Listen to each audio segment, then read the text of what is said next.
안녕하세요. 주식 후견인 문견우입니다. 네, 오늘은 급등행 급락 LMS랑 그 다음에 셀피 글로벌 두 번째 시간으로 한번 해보도록 하겠습니다. 자, LMS 오늘 뜬금없이 이제 상한가 올라갔죠. 그래서 대부분의 사람들이 이게 왜 상한가로 갔는지에 대해서 모르고 있어요. 모르고 있는데 시가총액이 보시면은 834억밖에 안 되죠.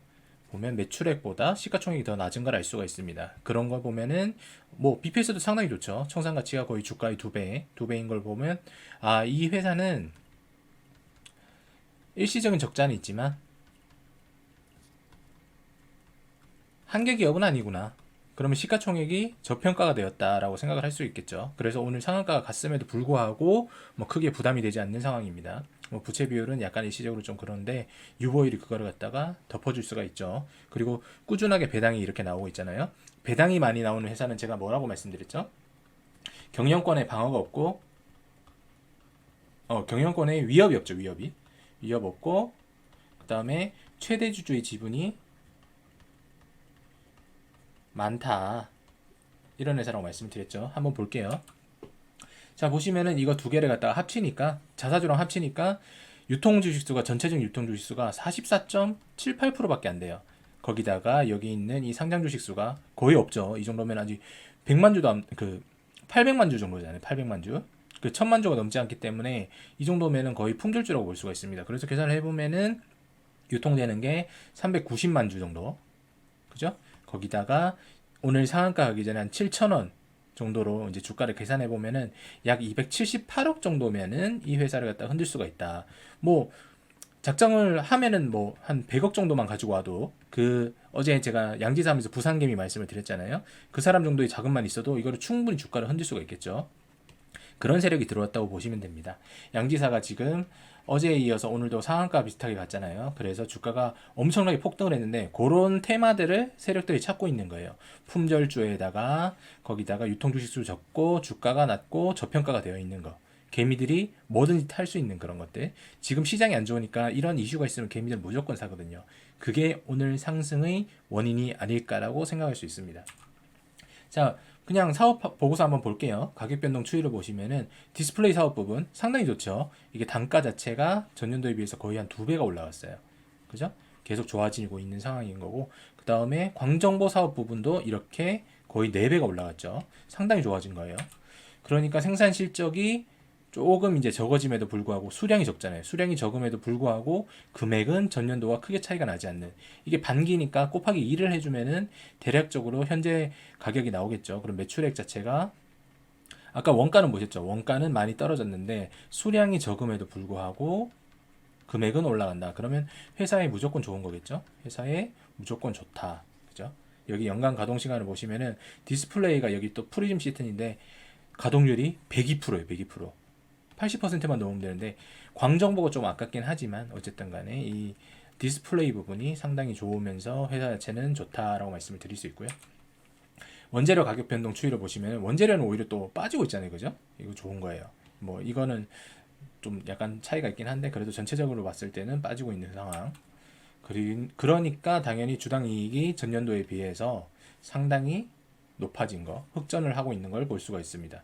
간단하게 그냥 보시려면 이것만 보셔도 된다고 말씀을 드렸죠. 재무제표가 어렵다 싶으시면은 그냥 주당 이익 부분에 이렇게 괄호가 없는 것만 보시면 돼요. 이 괄호라는 거는 적자를 갖다 뜻하는 거거든요. 그래서 괄호가 없이 이렇게 되어 있는 것만 찾으셔도 충분히 좋습니다.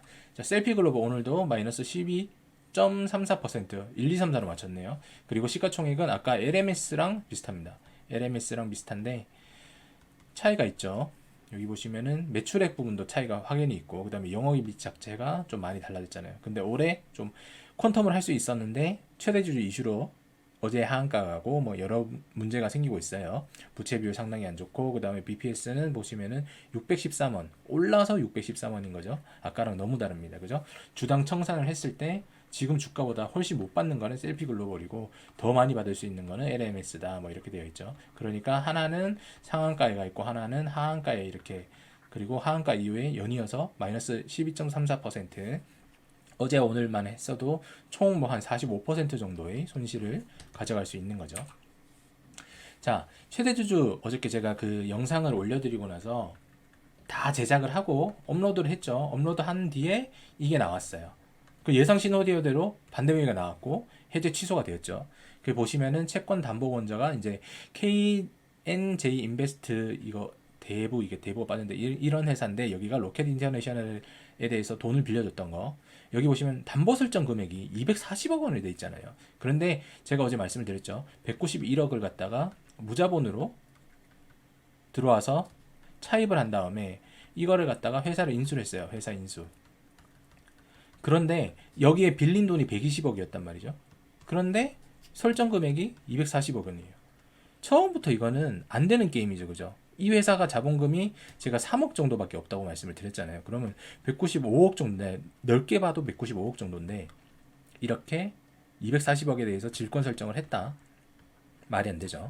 무슨 뭔가가 있었던 거예요. 이 차액 부분을 막아줘야 될 특수관계자들이 있었다는 얘기인데 지금은 빠진 거죠. 왜냐하면 처음부터 오름이 아니라 퓨센스라는 회사가 있었더라고요. 퓨센스. 자, 이거를 보셔야 됩니다. 자, 로켓 인터내셔널은 오름 다음에 온 거죠. 오름 다음에 급하게 로켓으로 바뀐 거고 이것도 약간 특이하죠. 자, 오름 FMB가 장외 매도를 했을 때 제가 어저께 3,314원으로 계산을 하면은 딱 그 차입 금액만큼만 차입금만큼 이게 주당 그 청산론 자금이 나온다고 말씀을 드렸죠. 이렇게 나오고 자 처음에 보시면은 이 김남주라는 분이 양수도를 해요. 양수도를 하는데 이게 241억이 241억. 그러면 아까 질권 설정이 왜 240억이 되었는지 알 수가 있겠죠. 240억도 사실 간당간당한 거거든요. 241억에 비하면은. 그런데 상대가 처음부터 오름 FMB가 아니었어요. 오름 FMB가 아니라 뒤에 보시겠지만 퓨센스라는 곳이었고 퓨센스와 레이 파트너스 그 다음에 버킹엄 컨소시엄 이렇게 되어 있는 거죠. 그런데 이게 지금 오름 FMB에서 로켓만 드러나고 있는 거잖아요. 로켓만. 그죠? 로켓만 드러나고 이 두 개는 사라졌습니다. 어디로 간지 모르겠죠. 그럼 1.7% 플러스 2.54 하면은 적어도 한 4에서 5% 정도의 지분은 이 둘에게 묶여 있다고 보시면 되는 거고요. 자, 여기 보시죠. 퓨센스라고 되어 있죠. 퓨센스에서 갑자기 오름으로 바뀌었고 오름에서 로켓으로 바뀐 겁니다. 그리고 이제 그 레이 파트너스는 그대로 있었고요. 변경 예정 최대주주의 특수관계인이라고 처음에는 공시를 했다가 그 다음에는 특수관계인이 아닌 걸로 정정 신고를 해요. 이것도 왜 했는지 알 수가 없겠죠. 특이해요. 자 보시면은 퓨센스가 여기 뭐 어쨌든 서토고 노는로에 있고 버킹엄 컨소시엄도 그 부근에 있는데 이름을 보시면 대표 이름이 이성민, 이성길 이렇게 되어 있죠. 뭐 약간 생각을 해볼 만하죠. 형제 관계일 수도 있고 뭐 이런 뭐 사천 관계일 수도 있는 거고요. 그 다음에 이거는 30억 정도를 갖다 여기서 투자를 한 거고 상품 수출입을 하는 곳이 또 희한하게 이곳에 많이 투자를 해요. 그죠? 로켓 같은 경우에도 뭐 무역업이었고 그죠? 오름 같은 경우에는 뭐 프랜차이즈였는데 똑같은 건 뭐냐면 이것도 그렇고 저것도 그렇고 원래 ICK 셀피 글로벌과는 아무런 연관성이 없습니다. 그게 가장 중요한 거예요. 연관성이 없다. 자, ICK 어저께 제가 뭐 어떤 일을 하는지 매출이 나는지에 대해서는 분석을 하지 않았으니까 여기서 한번 본다면 매출액 자체가 전체적으로 봤을 때 98%가 카드에서 나와요. 카드. 신용카드 제조에서. 그러니까 뭐 탭투페이 이런 부분에 대해서는 사실 될 수도 있고 안 될 수도 있었고 그 다음에 뭐 어쨌든 신용카드와 연관이 있는 거니까 이거는 조금 이제 관계성이 있다고 볼 수가 있겠죠. 그래서 상당히 좋았는데 자 생산 실적은 이제 대구 본사예요. 대구 본사인데 아까 인수처를 보시면 다 서울이었잖아요. 서울에서 뭐 실사를 나가서 이걸 샀는지 어떤지 몰라도 여기 보시면 매출액이 급증했어요. 당반기 여기도 또 곱하기 2 해줘야 된다 그랬죠. 곱하기 2만 해더라도 적어도 25% 이상의 매출액이 증가했다는 걸 알 수가 있습니다. 요거 일반 카드 약간 바뀌긴 했는데 전자카드가 많이 올라갔잖아요. 그죠? 그 다음에 가동률도 80% 이상으로 적당하고요. 매출액 보시면은 뭐 내수 뭐 이런 것도 있는데 수출이 급격하게 좀 많이 늘어났죠. 내수 같은 경우에는 뭐 똔똔이라고 볼 수 있을 겁니다. 크게 차이는 없을 것 같아요. 크게 차이는 없는데 매출액 보시면은 여기 매출액이 이만큼 늘어났는데 매출 원가가 크게 차이가 없어요. 그죠? 매출액 여기 보시면 여기 보면 단가가 엄청나게 차이 나잖아요. 근데 이게 확 비용을 줄이면서 매출 총이익이 확 늘었고 그 다음에 판매 관리비도 확실하게 줄어들었습니다. 그러니까 영업이익이 남고 여기도 보시면은 이렇게 관로 없는 걸로 넘어왔죠. 적자에서 흑자로 넘어갔다고 볼 수 있는 거고. 자, 제품과 용역에 대한 정보 대부분이 제품에 대한 매출이고요. 용역이 아니고 미국이 좀 많이 생겼어요. 미국이. 그죠? 거의 한 9배 정도로 늘어났는데 이 미국의 ICK, USA 뭐 인터내셔널 이 회사를 갖다가 가지고 있는 사람이 그러니까 본부장이 강수향이라는 사람이에요. 강수향. 제가 어저께도 말씀을 드렸죠. 이 강수향이라는 사람이 회사에 있느냐 없느냐에 따라서 이 향후 ICK 셀피 글로벌의 그 매출액은 존재하느냐 아느냐 안 하느냐라고 이제 갈 거라고. 그리고 뭐 여기 보시면은 충당금 자체도 상당히 많이 설정이 되어 있어요. 보면은 뭐 9개월 미내, 9개월 초가 이렇게 되어 있는데 대손 충당금이 거의 한 73억 정도 이렇게 되어 있다는 거는 그 신용에 대한 리스크가 어느 정도 크다. 이게 무슨 말이냐면 물건을 주고 외상을 갖다가 못 받았다는 거예요. 외상을 갖다가 못 받았다. 이게 73억 정도면 이 회사한테는 엄청나게 큰 거죠. 자, 여기 당반기 말 이거 두 개를 보시면 이 두 개의 회사가 있어요. 관계 기업들이. 근데 이게 둘 다 강수향 이분 거예요. 이분 거. 이분 건데 여기 보시면 이 회사 자체가 강수향을 상당히 밀어줬다는 걸 알 수가 있어요. 적자 회사임에도 불구하고 투자를 했다는 거니까요.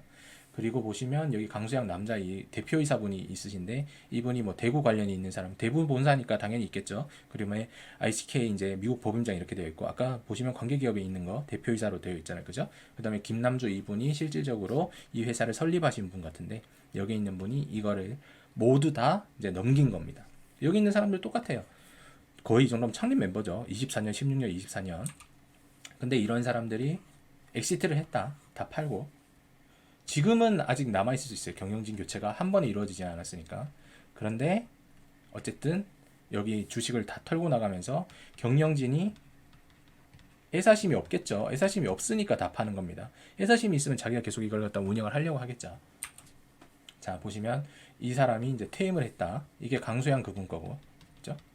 스톡 옵션을 갖다가 행사를 해서 2배 이상의 차익을 보고 엑시트를 한 겁니다.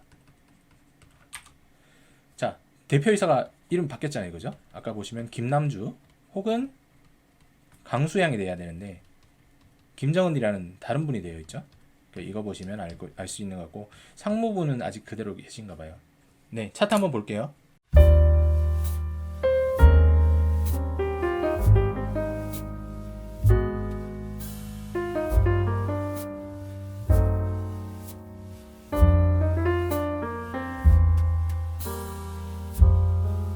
자, 일단 LMS 차트부터 보시면은 LMS 같은 경우에는 이게 품절주 테마를 탈 때마다 계속 이런 식으로 움직이고 있는 거죠.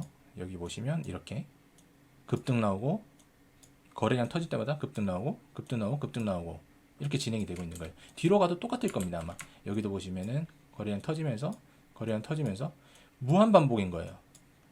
자, 이렇게 됐는데 저가에서 이렇게 거래량이 터져 있으면서 상승폭이 나왔다. 그렇게 된다면 여기는 조금 더 추후에 상승의 여력이 많이 있겠죠. 제가 아까 말씀을 드렸잖아요. 이 회사는 나쁘지 않다. 지금 주당 청산 가치만 봐도 나쁘지 않고 사업 자체가 원재료는 까지는데 완성품은 가격이 올라가고 있는 상황. 그러면 충분히 더 좋은 쪽으로 진행을 할 수가 있는 거겠죠. 그래서 이런 거는 조금 매수하고 계신 분들은 긍정적으로 바라보셔도 나쁘지 않을 거라고 생각이 됩니다. 좀 아쉽긴 하네요. 이런 거는 그 비용을 받고 이제 분석해 드리는 게 나은데 그 정도로 좋은 회사라고 제가 말씀을 드릴 수 있습니다. 그리고 뭐 셀피 글로벌 여기 보시면은 이거는 이제 뭐 제가 어제도 말씀드렸죠. 무리수가 많을 거다. 추가적인 하락이 있을 거다. 여기 이제 애플 때문에 일시적으로 상승을 했지만 이런 부분이 긍정적으로 이어지진 않을 거라고 말씀을 드렸는데 이게 바로 이렇게 떨어지는 겁니다. 여기서 뭐 어느 정도 거래량을 받아주고 뭐 올라왔다고 얘기를 하지만 실질적으로 이거는 단타로 인한 거래량이 많을 수도 있고 아까 제가 말씀을 드렸죠. 레이 파트너즈 향후에 이게 진행될 수 있는 이제 시나리오예요. 레이 파트너즈 그다음에 버킹엄 컨소시엄 얘들이랑 로켓이랑 이제 지분 싸움 할 확률이 높습니다. 로켓이 지금 어저께자로 했을 때 다시 지분을 산 게 3.87%잖아요. 그죠? 그러면은 얘들 둘이 합쳐서 컨소시엄 갖다가 만들어 버리면은 최대 주주는 로켓이 아니라 얘들이 될 겁니다. 그리고 자금력도 얘들이 훨씬 더 빠방하죠. 로켓 애들은 자본금이 뒤에 쩐주가 있지 않는 다음에는 의미가 없어요. 3호. 아싸리 처음부터 이걸 노렸는 걸 수도 있어요. 노리고 처음부터 설계를 크게 한 걸 수도 있겠죠. 그러니까 뭐 퓨센스에서 오름에서 로켓으로 이어지는 단기간에 최대주가 계속 바뀌는 어떤 이유가 있을 겁니다. 뭐 대구 공장을 하면서 사업 자체가 늘어나니까 이 사업에 대해서 좀 더 뭐 많은 걸 하자 아니면은 이제 어느 정도 돌렸는데 우회 상장을 하겠다는 쪽에서 얘기가 나온 거죠. 얘기가 나와가지고 우리 다른 쪽으로 해서 좀 주가 조작이나 이런 걸 해보고 싶은데 너희들 좀 팔아줘라 뭐 이렇게 얘기를 했을 수도 있는 거고요. 영화에서 일어나는 일은 현실을 갖다가 항상 반영을 합니다. 그러니까 와 뭐 영화에서 봤던 게 이제 뭐 현실로 이루어지나 보다 이렇게 생각하지 마시고 충분히 그럴 가능성이 높아요. 그래서 한동안은 주가 자체가 계속 왔다 갔다 할 확률이 높습니다. 단기간에 이게 올라가지 않을까요? 왜냐하면 최대 주주가 지금 지분율이 거의 낮잖아요. 그럼 지분을 늘리기 위해서는 저가에서 받아먹고 싶어 하지 고가로 올리고 싶어 하지는 않을 거예요.